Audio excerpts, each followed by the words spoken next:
Yaw! So, panoorin natin 'tong round 5 na Dear Kuya na segment ni Sheyi sa laban nilang dalawa ni Six Threat.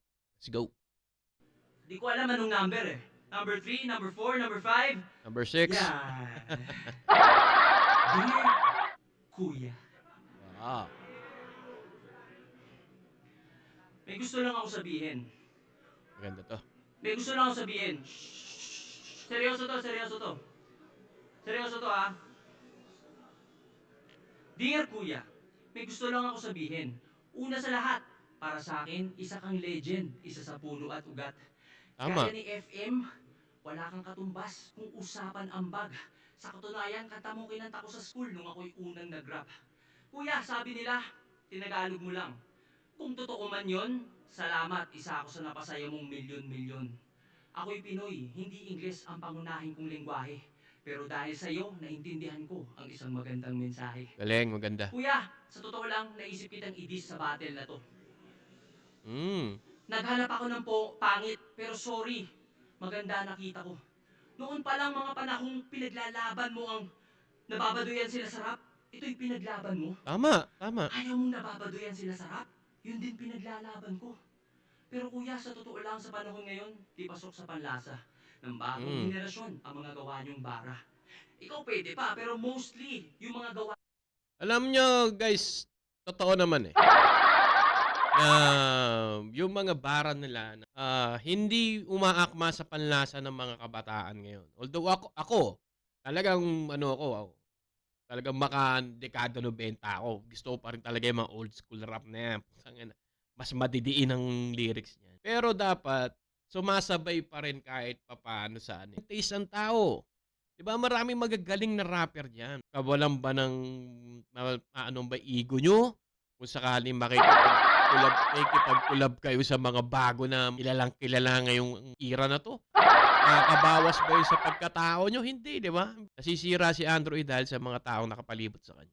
talaga ng iyong mga kasama. Pero hindi dun galing ang hate na iyong tinatamasa. Kuya, yung burat ng tao dahil sa nasa iyong paligid. Tama, Tinitira ang mga bago kahit nananahimik. tama. Hindi ka lang sumasaway, yung amo tahimik. Nagmumukha tuloy ikaw, may pakana o nakaisip.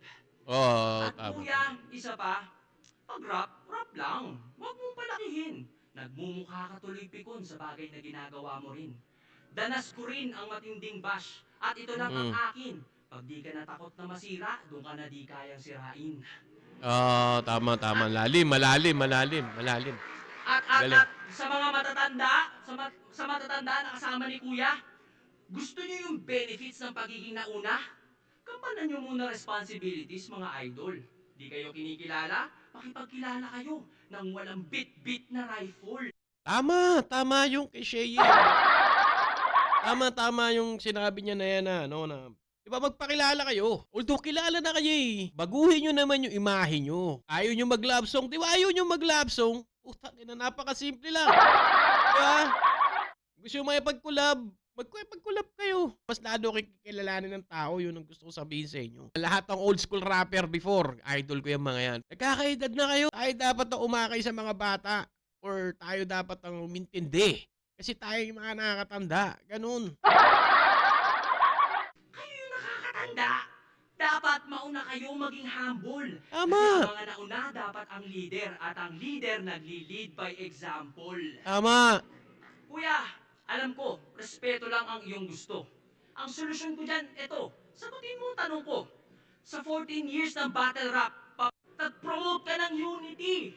Mm. Nakapag-unite ka ng 31 milyon. O, di ba? Kuya, ba't sa sarili mong community ayaw mong gawin yun?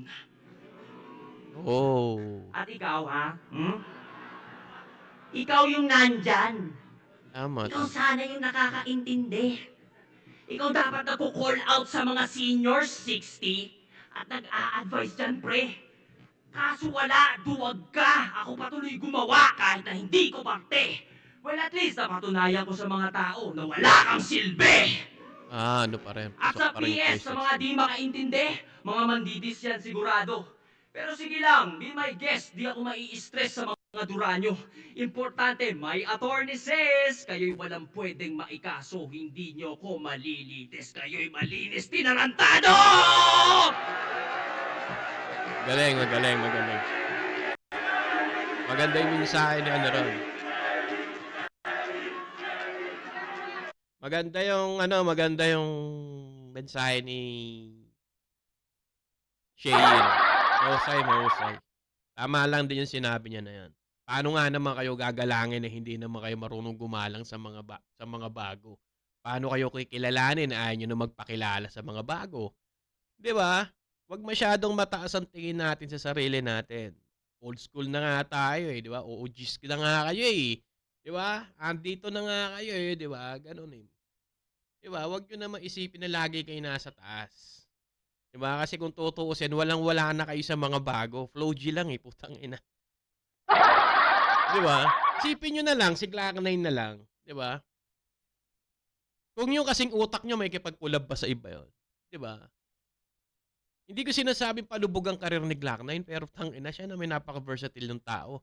Kahit saan po puwedeng sumama. Kahit nga minsan hindi kilalang rapper sinasamahan eh, kasi gano'n nga. Gano'n ang mag-akay ng mga bago, hindi yung putang-ina masyado kayong mapabibo akala niyo kung sino kayo, 'di ba? May kilala na kayo eh. Yun eh, kilala na kayo eh. Nakatatak na yung mga pangalan niyo eh. May mga recording label na kayo, may mga platinum awards na kayo or what. 'Di ba? Pakita naman kayo magandang example sa mga bago. Hindi ko kini-criticize ang Dunggalo pero may mga tao talagang nagiging anay sa loob ng Dunggalo. Yun.